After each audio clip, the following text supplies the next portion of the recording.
Today I'm going to do a deep dive comparison between the DJI Pocket 3 and the DJI Action 5 Pro. And it is going to be an extensive video. It's going to be in detail. It's going to have chapters because deciding between these two devices isn't as simple as flipping a coin and deciding to get married. There's important things you need to know about this before getting one. So without further ado, let's get started. For this test, I'll be testing a controversial subject, the bitrate of the Action 5, and how does it compare up to the normal Pocket 3. And with the Action 5, I do have to change one setting. There is a new stabilization style.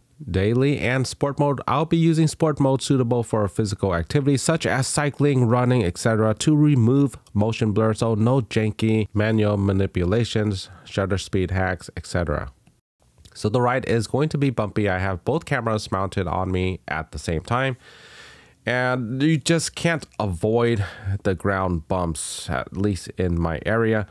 So this will test the extreme max of the macro blocking due to the low bit rate, if there is any. And you can see the side by side that the Pocket 3 seems to look a bit more natural, deeper blacks, brighter skies. However, the DJI Action 5 gives you that HDR look. We are in normal mode with both cameras, and if you look finely, I believe you can see the macro blocking between the Action 5 and the Pocket 3. Let's have a look right here. If you look carefully at the Action 5 side, there is some weird artifacting going on. And it's amplified because I zoomed it in. However, if you can't see it in the real-time video, then maybe it doesn't matter to you.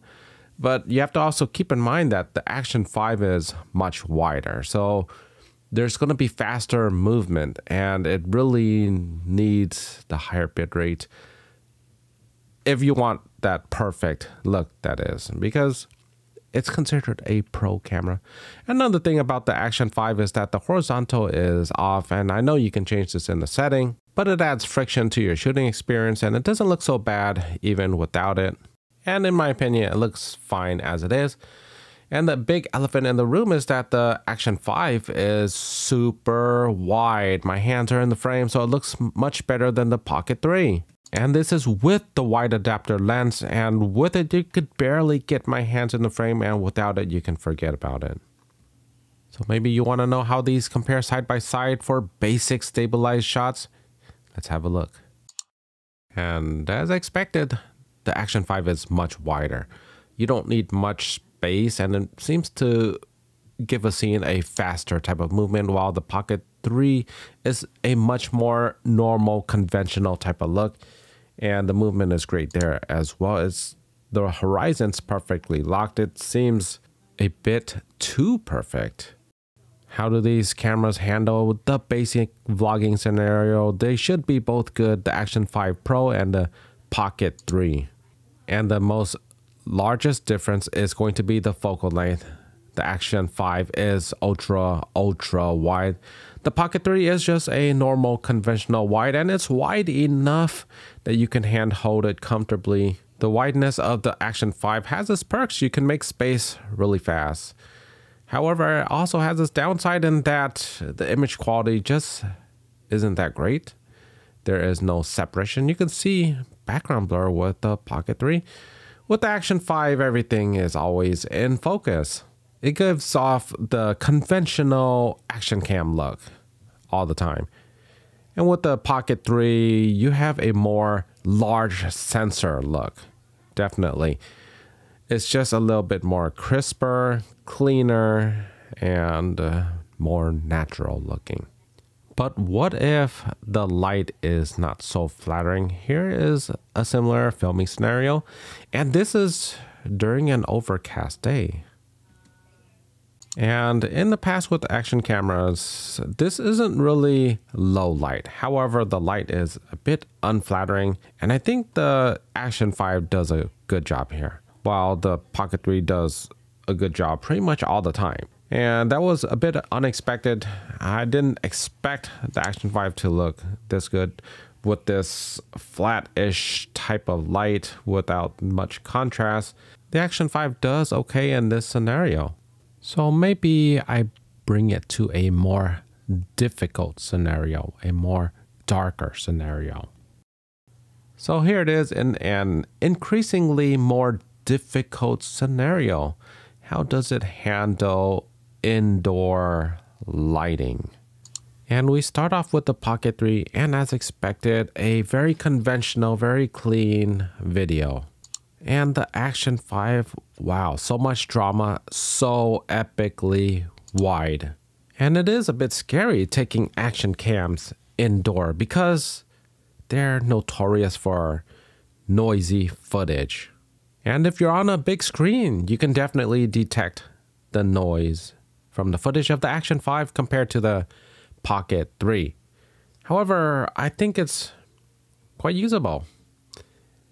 It's hard for me to imagine this, but the Action 5 footage is usable in my opinion. Yes, I can tell that there's noise. I can see it moving around in the frame, but it looks pleasing. There's not much of an issue aside from the action cam wide angle fisheye like type of look. It looks great, but maybe there's some bias because this is the Apple Store. The Apple Store is known to have a lot of artificial light.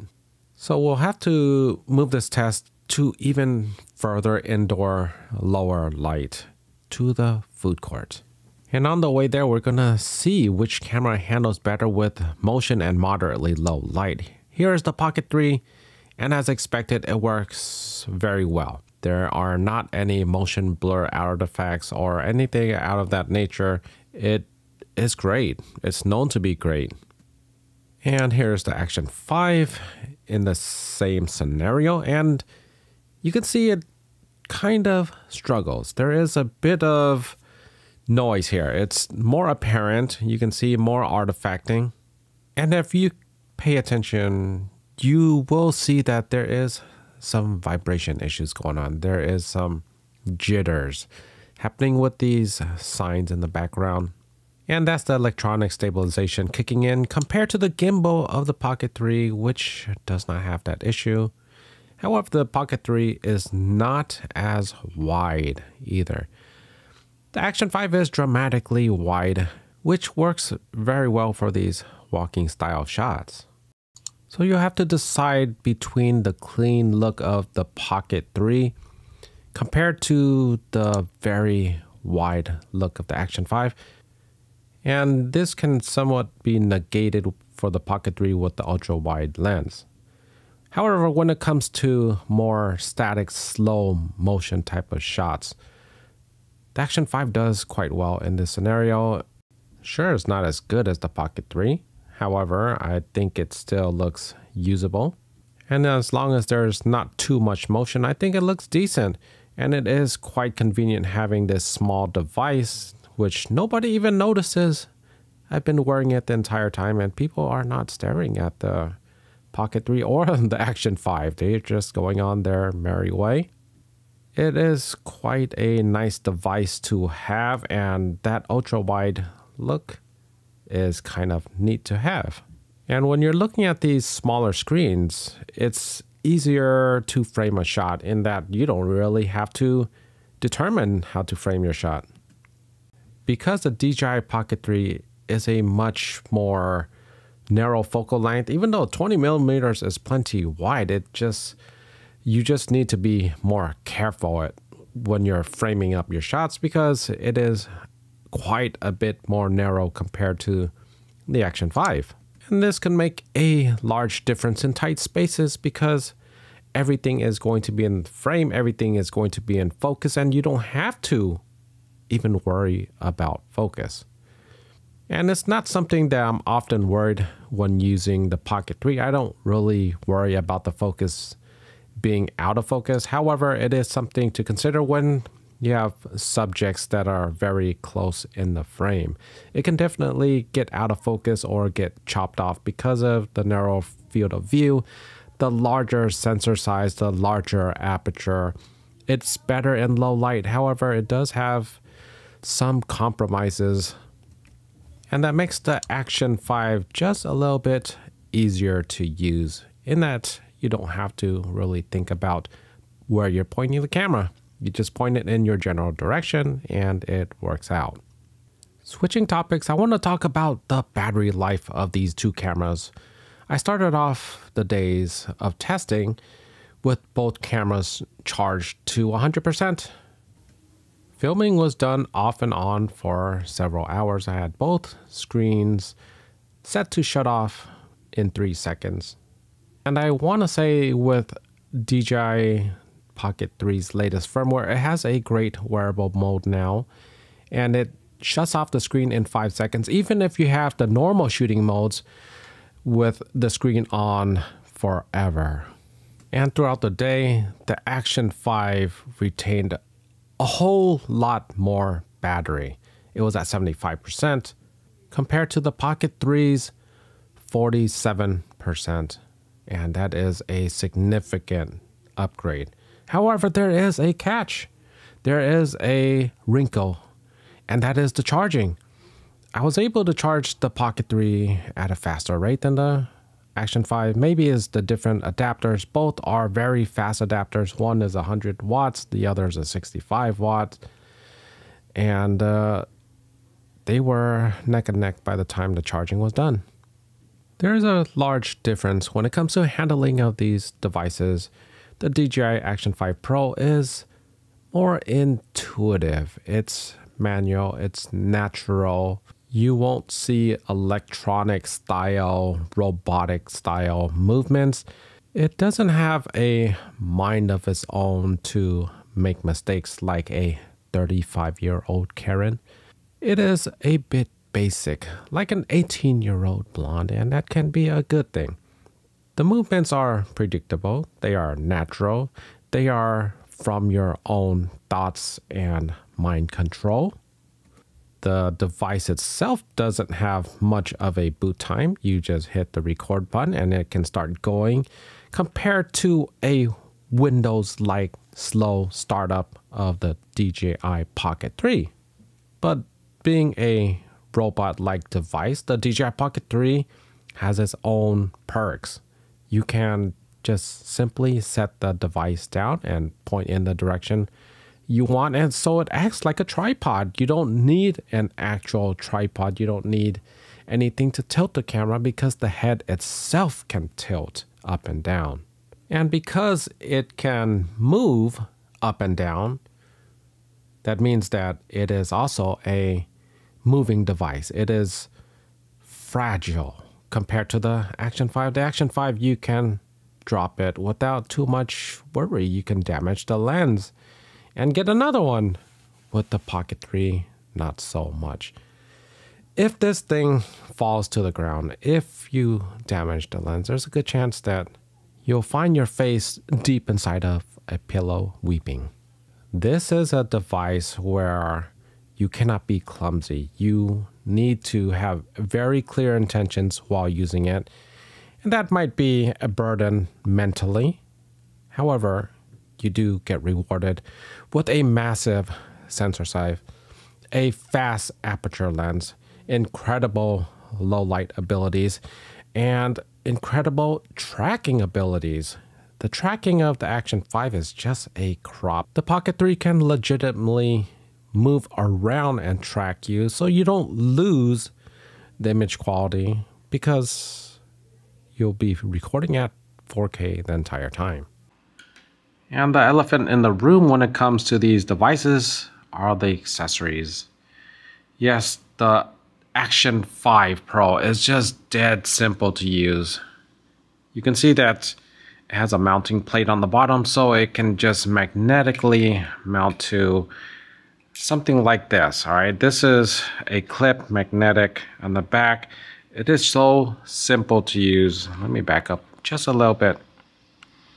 Now, with this clip, you can easily clip it on anything to start recording right away. You could even stand it up, okay? And see, you don't need a tripod with the Pocket 3, but you do need accessories like this case I have right here. Links in the description. And so that you can just stand it up like that. And once you stand it up, then you can move it around and the head tilts. But you can't just put it in your bag or a pocket. It needs a case also. I just have this magnetic case. So I've designed my own items for it. And that's what's convenient about the Action 5 is that you don't really need a case. You can just go ahead and stuff it where it needs to go. And if you're doing POV shots, you could simply remove this and put it on a neck brace or whatever these neck mounts are called. And there you go. You could film upside down and the footage automatically flips for you. Dead simple. Okay, so that's the advantage of the Action 5 is that the accessories are really easy to come by and they work very well. It's action cam. It's already designed for that. With the Pocket 3, you know, if you want to say you want it for point of view shots, then you need a complicated mounting system all the time. And with this case, it's not possible. So I designed my own case for it. And that's it. You just mount it on. If you're scared that the magnets don't work, they will. There's a notch right here that keeps it into place. You can just simply wrap this around. There you go. And that itself is going to prevent it from falling in the case you bump into somebody, in case somebody plays a joke and tries to yank your device from you. You can have this here. You can tighten it up. And then it's not going anywhere while still having enough play to just easily remove. Okay, so the Pocket 3, the accessories are more complicated. It's more time consuming to get something that you really want. It's more difficult to mount it to stuff. But at the same time, you can mount it to a camera with a 1/4-20 mount. And this one, the Action 5, doesn't work that way unless you have a case. And you need a case to shoot vertically. With the Pocket 3, not so much. You can simply go into vertical mode in the camera. And that can let you shoot portrait mode. There you go. And it'll just do the crop as needed. And it's more simpler than turning this way and then having a cage. So the accessories portion of it, Action 5 definitely wins it. However, it's not impossible with the Pocket 3 if you're trying to get the max image quality. There are ways. It's just that you have to have the extra budget for these ways. The Action 5 parts are generally super cheap and affordable. And these neck mounts, you know, I like this type of neck mount. Just to side tangent a little bit, it's like a stethoscope that the doctors use. You just pull it apart, put it on your neck. This thing is ultra lightweight. I mean, it's only a few grams, maybe 30 grams. And it works. What can I say? It works. I've tried all of the other types that are more stiff, that have silicone padding. No, you don't need all that. This does the job just well. And it works perfectly well for the Pocket 3 as well. So maybe some people like to think that, all right, if I want an action camera, I'll get the DJI Action 5 Pro. But I'd say that with the DJI Pocket 3, if you get a wide angle lens, and all of a sudden you're kind of creeping into action territory. Sure, it's not going to be weatherproof, it's not going to be weather sealed or weather resistant. You cannot get this thing wet at all. And with Action 5, you can definitely get into a hairy situation and be okay. But you have to ask yourself, how often are you getting wet? That's really up to you. However, I'm not one to go deep diving into the ocean much. I don't go on water rides that often, but I do on occasion. And is it worth it to have this device with you on occasion? Or how about for riding shots? The DJI Pocket 3 is not meant for high vibrations. You can't mount it on a bike. The Pocket 3, you can comfortably mount it on a bike and you're okay because it's designed for that. There's no moving parts. This moving parts, they will get damaged because the vibration is just too much for it. It cannot handle it that well. That said, you can always just have both. One for the third person point of view right here, and one for the first person point of view. I'm just saying that just because the Pocket 3 wasn't made for action doesn't mean it can't handle action. It just can't handle inclemental weather. And so that's a reason why you may consider having both of them. I'm a content creator. I do have both of them because I just need both of them. The Action 5 is better than I thought it was. You know, when testing it in low light areas, I kind of liked it, to be honest. It is so discreet and simple to use. It's hard to make mistakes. I can hand this off to someone to film me.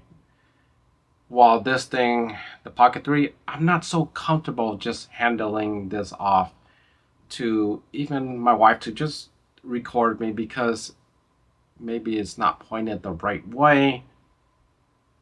And it does have a mind of its own. That's just the way it is. Okay, so the Action 5 is better in those scenarios.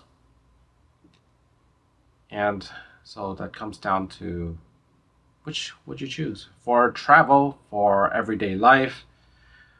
Well, the Pocket 3 is more for those that have higher aspirations, like more for those that are willing to shoot mirrorless cameras for that extra image quality. This thing is an image quality beast. The Pocket 3 is just incredible at what it does. And for its size, it's just very good at that. Bitrate didn't bother me a whole lot, and DJI in the forum post, I've seen that they are going to include a higher bitrate for the Action 5.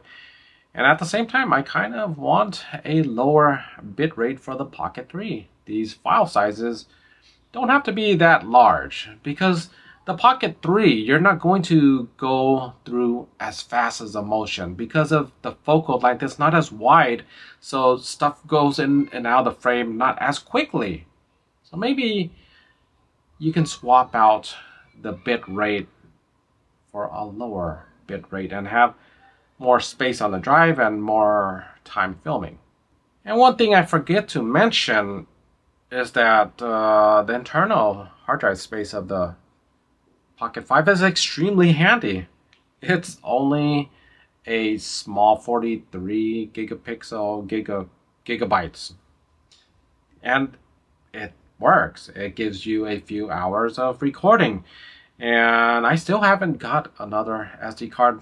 I do fault one thing with it is that the transfer speeds don't seem that quick. They seem quite slow, to be honest. Maybe USB 2.0 speeds. I can't say for sure, but it feels very slow transferring these files. It is highly convenient because I still do not have the memory card for this camera, and I'm not willing to swap out other. It's there, it works. So why do I need another memory card? So I'm just gonna wait it out for a little bit before I buy another memory card. So I think at the end of the day, I would probably bring the Pocket 3 with me more. However, I have not totally discounted the Action 5 Pro, and the cost difference, if you're not buying both of them, this is $350. This is $512. That's significant in price. Okay, significant. And the ease of use, this is just so easy. The Action 5 Pro is just so easy to use and so much fun. However, if you're striving for that image quality, which many of you that are watching this channel, you do, then the Pocket 3 is clearly in a different league. It is higher maintenance for sure, and it'll give you higher image quality. And that's the conclusion. It's hard for me to pick which one I would bring with me. So I'm assuming, as someone that does a lot of video, that it's probably going to be hard for you to pick one too. Anyhow, that's all I have for this video. I have an in-depth comparison of the Action 5 in very low light, and you could check it out with one of these cards here. Thank you so much for watching. Be sure to like, subscribe, share. See you in the next one. Take care.